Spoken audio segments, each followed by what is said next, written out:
And some revealing answers from residents there. We thank them once again for responding to our questions. And we heard from people that used to play the piano and just aren't able to do it anymore. And driving is a big thing too, not being able to drive. If you could, Father O'Malley, talk about that too.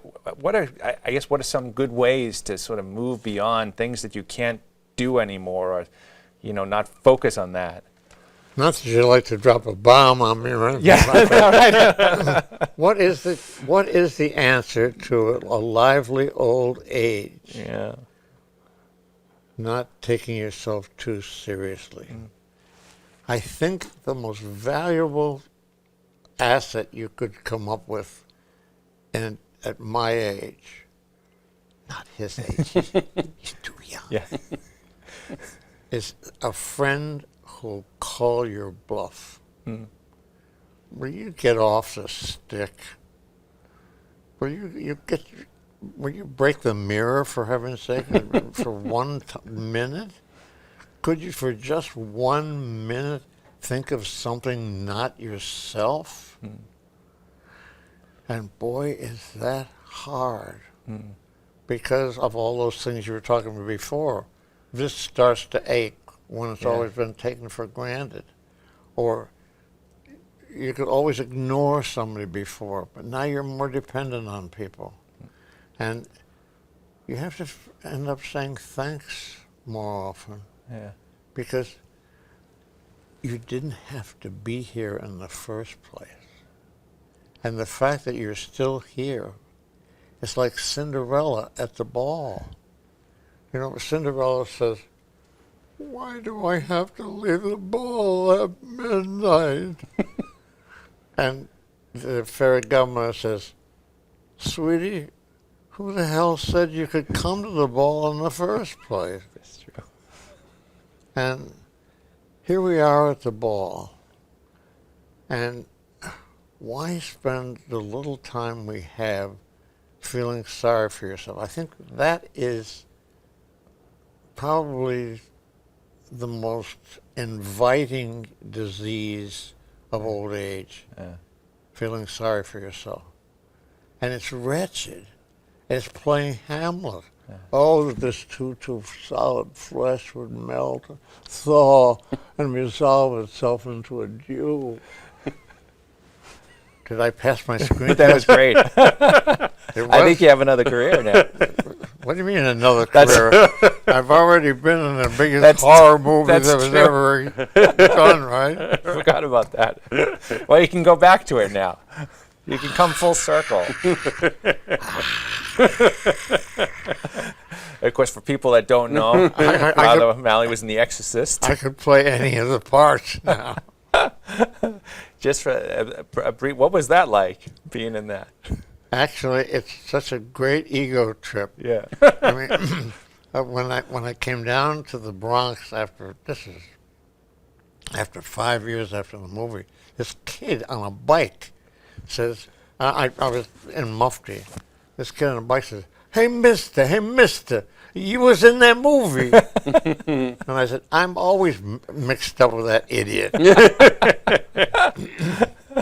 And a guy, I was in an airport one time, and I was falling asleep in a chair between planes, and the guy goes, oh, wait.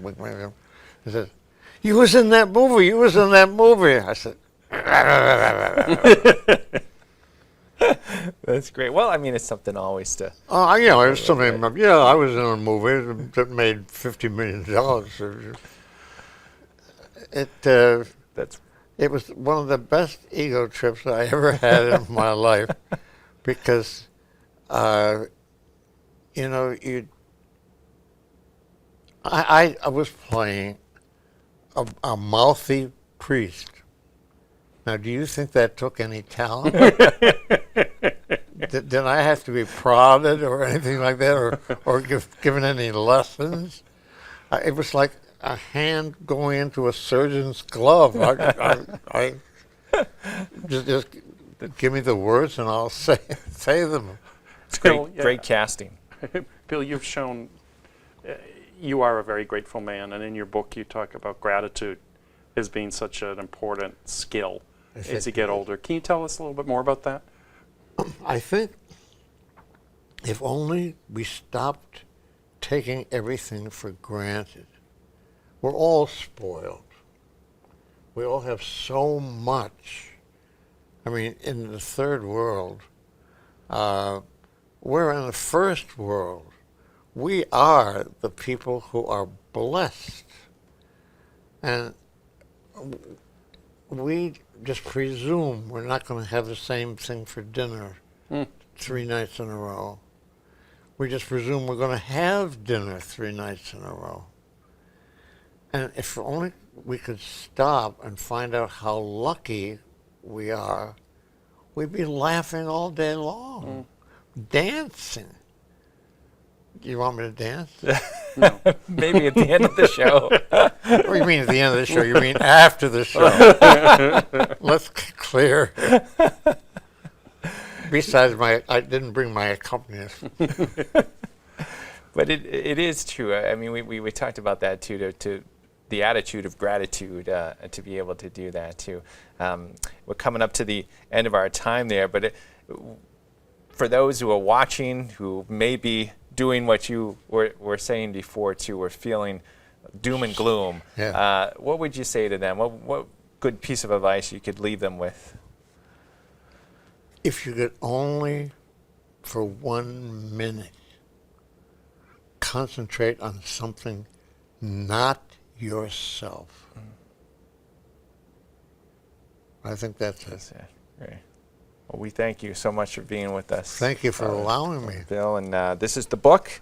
It's going to be a great book, and it's also a great way to get through the doom and gloom, right? You'll never be younger. Spirituality, good news spirituality is for those 60 and over. And thank you so much for being with us. Thank you for allowing me. We were great to have you.